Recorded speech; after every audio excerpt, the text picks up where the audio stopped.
that first inning spell of Ninja was amazing. I mean, that's probably the best I've seen anyone bowl in a match from India, in a match that I've played alongside them. She's unplayable. She's getting the ball to move a mile, and she was, I mean, she landed the balls in the right areas and was the best spell that I've seen of Ninja. Amazing, dumbfounded by it.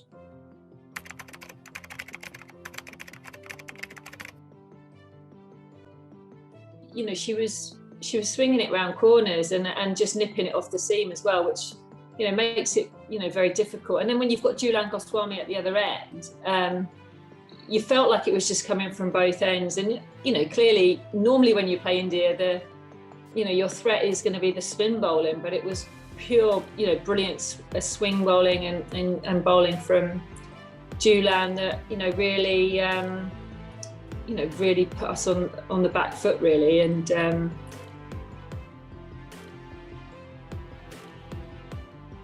like when Mitali gave me the ball from extra cover, she said, I want you to hit on the length area, you know, and then we'll see what happens, how the ball behaves. I remember I bowled the second over with Julian opening from the other end. It was the fifth ball, I think I got the wicket. And the wicket of Charlotte Edwards is very close to my heart because she is such a legend. I mean, I feel very honored to have played alongside her.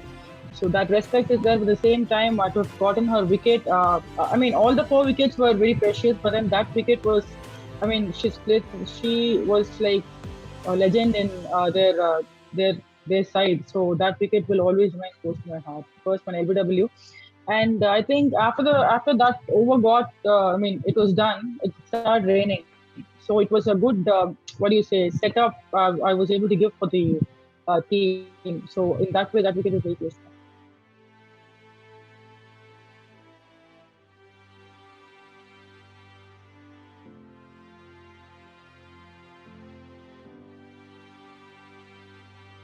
Well, there was something in the wicket, and we had equally as good a seam bowling attack as they did. So, you know, I knew there was a big chance that we could do exactly the same. And but I guess it's just saying to the players, we've got to believe we can go out there and even if it was, you know, we did really well to restrict it to only, you know, 20-odd run lead for India. So, I mean, we would have probably taken 150, and we knew we could definitely do that. But, you know, I was delighted, and you know, Jenny Gum played a big part in that. She had a really good test match, actually. So, yeah, she was the perfect type of bowler for that wicket. You know, actually, you didn't want to be too quick. It was just moving around, and yeah, and she did a fantastic job to sort of get us back in that test match.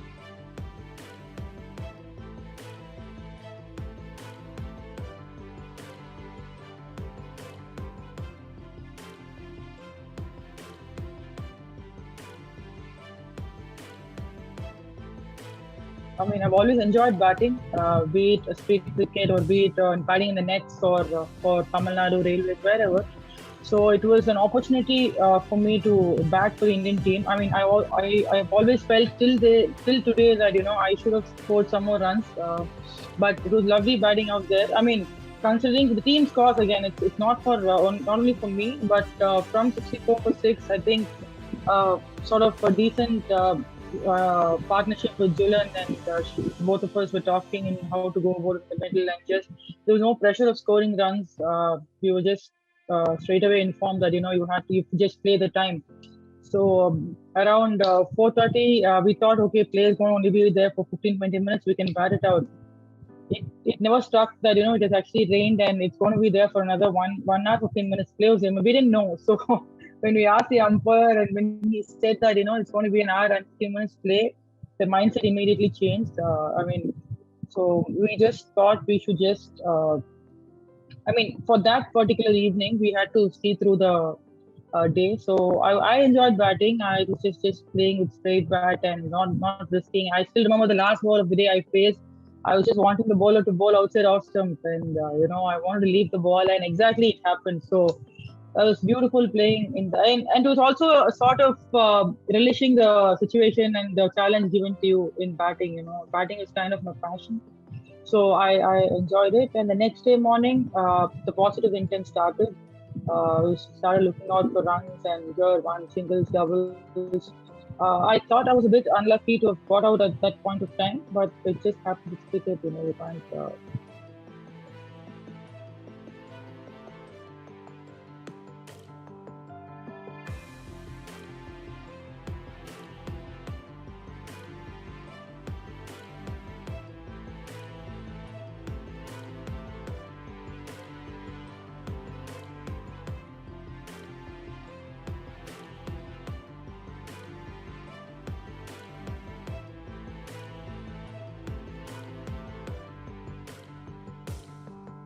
Well, we knew we needed a total, didn't we, to set India to win the game, and it wasn't looking particularly great at one point.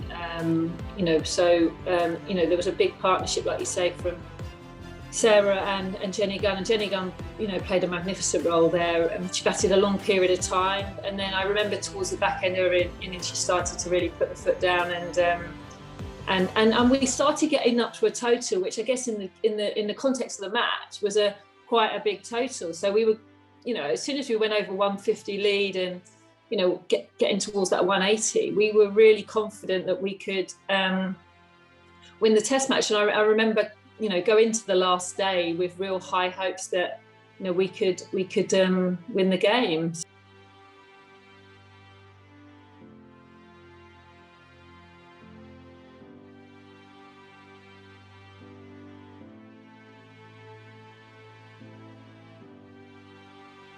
First innings spell of hers was great. I mean, in both the innings, she got Nat Silver out of Yorkers and perfectly executed Yorkers. I had seen her bowling Yorkers in 2014 World Cup, and she was so dead accurate with them. And the ball that she got Sarah Taylor's wicket was, I mean, I was dumbfounded. I was standing at mid-off, and I still remember the ball pitched and straightened. I mean, Sarah played for the inside, thinking the ball will come in, but it just pitched and straightened and took the off-stump pace.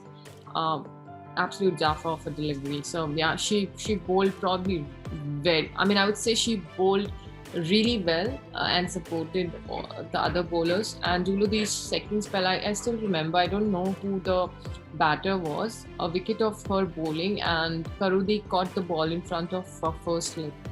An amazing delivery, and Juludi kind of did it for us what Ninja did in the first innings.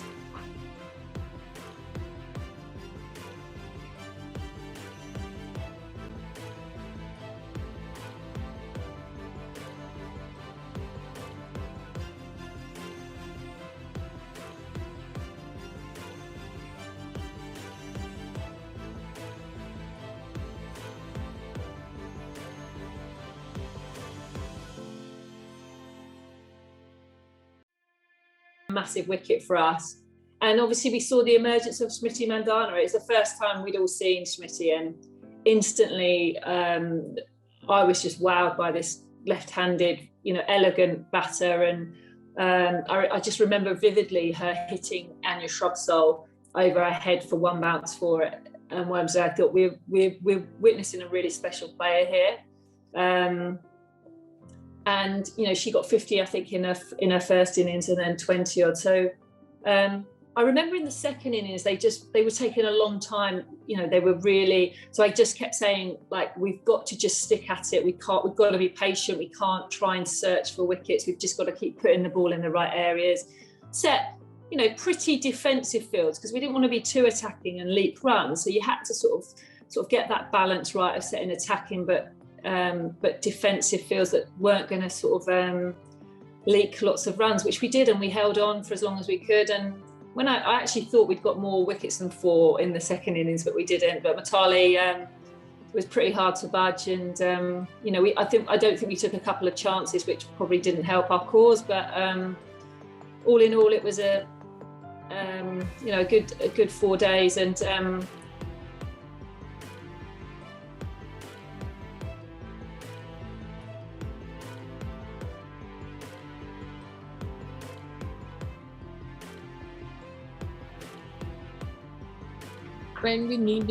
when we got to know that we would be requiring 181 in the last innings, and we had a good one session and a day's play left. We knew that the wicket had eased out a little. The ball was still seaming, but it had eased out a little. So when I went into bat, Mithali just told me to get back on ball because, like I said, the ball was still seaming a lot, and we had a world record of number of dismissals via LBW. So just tried to take as much time as I wanted, and then the next day morning just looked to get my eye in and tried to be there to the end with Mithali.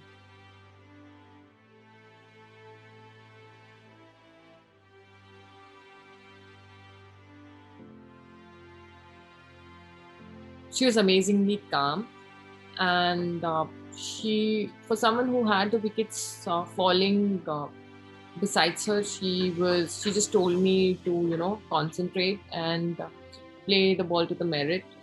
Just look to play with full face of the bat because the wicket is still doing something, and we just kind of broke down the target, 5 runs at a time, then another chunk of 5 runs, and I only thought of standing there and giving her support from the other end. That's it. It was amazing. Like not many people know, but Ninja made sure that everyone stood wherever they were. Previous evening, she was standing next to a washroom window, and she made sure that everyone sat at the specific positions where they were the previous evening. So yes, a lot of superstitions going on outside otherwise. I'm a little superstitious when it comes to cricket, when it comes to my own batting, and when it comes to team scores. The previous day there was a window fail. I mean, there was a window. This thing. What do you say? Through the window, I was watching the match, and Mithali was standing right next to me, and she was watching from the next window. So we were doing well. So I was standing there, and I went and told everybody outside, like, nobody, please, I request all of you not to move from your places. So everybody wanted the win so badly.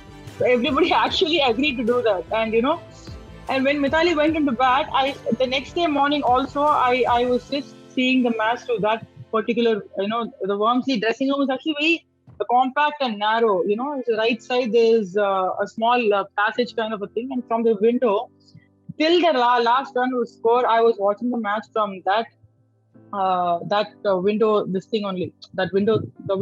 This thing is there. What do you call that? The slabs. Yeah. So till the last last runs were scored, I was watching the match from there, and nobody moved from their places. Like, they continued to watch the match from the places where they were sitting the previous day.